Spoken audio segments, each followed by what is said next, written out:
అంతా కూడా ఈ వ్యాఖ్యల పట్ల కూడా వ్యతిరేకిస్తున్న పరిస్థితి అయితే ఉంది madam. Right, thank you Harish.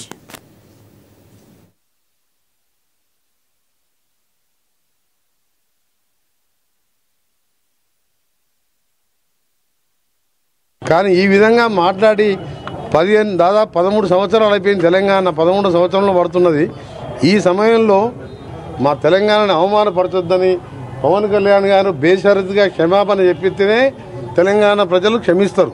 ఇక ఇప్పుడు దాన్ని క్షమాపణ చెప్పకపోతే ఎవ్వరు కూడా చిరంజీవి గారికి సంబంధం లేదు. Chiranjeevi is a super man. ఆయన ఎప్పుడు కూడా వివాదాలకు దూరంగా ఉంటారు. కానీ పవన్ కళ్యాణ్ కొత్తగా రాజకీయాలకు వచ్చి డిప్యూటీ సీఎం కాగానే తెలిసి తెలియకనే మాట్లాడిండో, మరి కావాలని తెలంగాణ వాళ్ళని అవమానపరచాలనుకుండో ఏమనుకుండో, కానీ దానికి క్షమాపణ చెప్తే కనీసం ఆయన సినిమా 1-2 రోజులన్నా ఆడుతుంది. చెప్పకపోతే ఎక్కడ కూడా తెలంగాణ థియేటర్లలో సినిమాలు రిలీజ్ కావు. సినిమాటోగ్రఫీ మినిస్టర్ గా నేను చెప్తున్నా ఈ మాట. Cinema hero Andhra Pradesh deputy CM Pawan Kalyan Telangana రాష్ట్రం గురించి తెలంగాణ ప్రజల్ని అగౌరవపరిచే విధంగా మాట్లాడడం అనేది చాలా బాధాకరం. గతంలో సినిమాలు ఆడేటప్పుడు తెలంగాణ రాష్ట్రం అంటే నాకు అపారమైన ప్రేమ ఉంది, అపారమైన గౌరవం ఉందని మాట్లాడిన నువ్వు ఈ రోజు ఆంధ్రప్రదేశ్ కి డిప్యూటీ సీఎం కాగానే మతి స్థిమితం కోల్పోయి నీ స్వార్థ రాజకీయాల కోసం తెలంగాణ రాష్ట్రం గురించి ఈ రకంగా మాట్లాడడం అనేది చాలా బాధాకరము. నువ్వు నిజంగా నీకు సిగ్గుంటే నువ్వు మాట్లాడిన మాటలకి కుటుంబ సమేతంగా తెలంగాణ రాష్ట్రాన్ని విడిచిపెట్టి వెళ్లి ఆంధ్రప్రదేశ్ లోనే ఉండు. నువ్వు కనీసం సోయి లేకుండా తెలంగాణ ప్రజలు అత్యధిక నీ సినిమాలు చూసి నిన్ను గౌరవిస్తుంటే బలుపుతోటి ఈ రోజు తెలంగాణ రాష్ట్రం గురించి ఈ రకంగా మాట్లాడడం అనేది చాలా దురదృష్టవశాతము. నువ్వు ఇదే రకంగా నీ వైఖరికి నువ్వు తెలంగాణ ప్రజలకి తెలంగాణ రాష్ట్రంలో ఉన్న ప్రతి ఒక్కరికి క్షమాపణ చెప్పకపోతే తెలంగాణ రాష్ట్రంలో నీ సినిమాలు ఆడనివ్వము. నువ్వు రేపు పొద్దున తెలంగాణ రాష్ట్రంలో తిరిగితే నిన్ను పరిగెత్తించి తెలంగాణ రాష్ట్రంకి వెళ్ళి కూడా తెలంగాణ యువత తెలంగాణ ప్రజలు తరిమి కొట్టే పరిస్థితి ఏర్పడుతుందని చెప్పి పవన్ కళ్యాణ్ హెచ్చరిస్తున్నా. పవన్ కళ్యాణ్ గారు, మీరు ఒక డిప్యూటీ చీఫ్ మినిస్టర్ గా ఆంధ్రప్రదేశ్ కుండి మీరు తెలంగాణ ప్రజల శాపం వల్లనో తెలంగాణ ప్రజల దిష్టి వల్లనో కోనసీమ ప్రాంతంలో ఉన్నటువంటి పచ్చదనం పోయిందని చెప్పడాన్ని చూస్తే నిజంగానే మీరు ఒక సినిమా స్టార్ గా ఒక స్క్రిప్ట్ ను చదివే విధంగా మాట్లాడారు తప్ప ఇది 2.5 గంటల సినిమా కాదు. ఇది ప్రజలు మిమ్మల్ని గెలిపించి ఒక డిప్యూటీ చీఫ్ మినిస్టర్ చేశారు.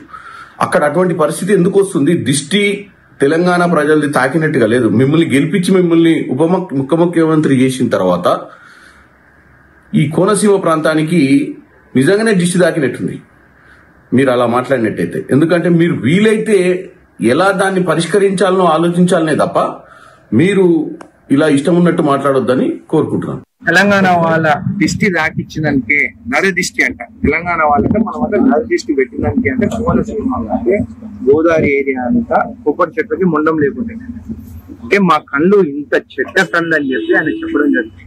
నేను ఒకటే అడుగుతున్నాను, నువ్వేమో డిప్యూటీ సీఎం ఆంధ్ర, వచ్చి ఉండేదేమో రోజు హైదరాబాద్ లా, 2 రోజులు బిజినెస్ చేసుకునేదేమో హైదరాబాద్. నిజంగా మాకు నర దిష్టి కానీ ఒకరు బాగుపడదు అనేది ఉంటే మీ ఆంధ్ర వాళ్ళు ఇక్కడ బిజినెస్ చేసుకోగలుగుతారా? ఇరిగేషన్ ప్రాజెక్ట్ చేసుకుంటున్నారు, కన్స్ట్రక్షన్ లో మీరే ఉన్నారు. ఆయన కానీ ఒక్క మాట వల్లనే మేము ఏమని అంటున్నామా? బిజినెస్ చేసుకున్నాము, ఫ్రెండ్లీగా ఉన్నాము. అట్లాంటి నువ్వు ఒక ఇంత పెద్ద మనిషివి, నువ్వు ఇక మా తెలంగాణ ప్రజల గురించి తెలంగాణ గురించి మాట్లాడడం తప్పు, నేరం. నువ్వు క్షమాపణ చెప్పాల్సింది అని చెప్పి కూడా నేను తెలియజేస్తున్నాను. నువ్వు ఒక పెద్ద పవర్ స్టారు, నీ గురించి మనం మాట్లాడితే తప్పు అంటే అది మాత్రం కరెక్ట్ కాదు. తప్పు నువ్వు మాట్లాడినావు కాబట్టి తప్పు అని చెప్తున్నావు. నేను కూడా మీ ఫ్యానే. మొన్న రీసెంట్ మూవీ కూడా ఫ్లాప్ అయిన మూవీ కూడా నీది అట్లీస్ట్ ప్రొడ్యూసర్ అన్న బాగుపడాలని చెప్పేసి ఇక్కడ 800 రూపాయలు టికెట్ పెడితే కూడా నేను కూడా పోయి నీ మూవీ చూసినాను. కానీ ఈ రోజు నువ్వు సెంటిమెంట్ గా మా తెలంగాణ వాళ్ళ గురించి మాట్లాడితే మాత్రం కరెక్ట్ కాదు. ఎందుకు మళ్ళీ హైదరాబాద్ ఆస్తులు కొనుక్కుంటున్నావు? మాది నరదిష్టి అంటున్నావు కదా, మరి మీరు బాగుపడితే మేము చూడలేము కదా, ఎందుకు హైదరాబాద్ ఆస్తులు కొనుక్కుంటున్నావు? అన్ని అమ్మేసుకొని పోయి విజయవాడలో ఉండరాదా? నీకు ఇక్కడ ఏం పని అని చెప్పి నేను చెప్తున్నాను. 2024లో పొత్తు పెట్టుకున్నావు. నువ్వు సింగిల్ గా పోయి ఉంటే నీ పరిస్థితి ఏందో అందరు తెలుస్తుండే. నువ్వు సింగిల్ గా పోలేదు, మళ్ళీ చంద్రబాబు నాయుడుని పట్టుకొని అయినవు ఒక మెగాస్టార్ చిరంజీవి గారి తమ్ముడిగా ఆయన పేరు చెప్పుకుంటేనే నీకు స్థానం ఉండదు. నిజంగా కొన్ని స్టేట్మెంట్ కొన్ని సందర్భాల్లో తనకు అనుకూలంగా ఇచ్చుకోవడం అనేది అది పవన్ కళ్యాణ్కి సాధ్యమవుతుంది. కానీ ఆంధ్ర తెలంగాణ ప్రజల మధ్యన చిచ్చు పెట్టే విధంగా భారతదేశంలో ఏ నాయకుడు స్టేట్మెంట్ ఇచ్చినా ఈ తరహా వ్యతిరేకత వస్తనేది ఊహించి ఉండకపోవచ్చు. కానీ ఏదో ఫ్లోలో తనున్న నియోజకవర్గంలో మాట్లాడేటప్పుడు మాట్లాడుతున్నది ఒక డిప్యూటీ సీఎం హోదాలో మాట్లాడుతున్నాం అనేది కనుక గుర్తుండే ఉంటే ఇలాంటి ఒక నెగ్లిజెంట్ స్టేట్మెంట్ వచ్చేది కాదు. ఇది తెలుగు ప్రజలు ఎవరు కోరుకోరు, తెలంగాణ ప్రజలు కూడా ఎవరు కోరుకోరు.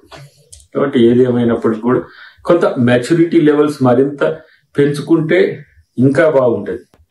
లేకపోతే ఎవరినో సాటిస్ఫై చేయడానికో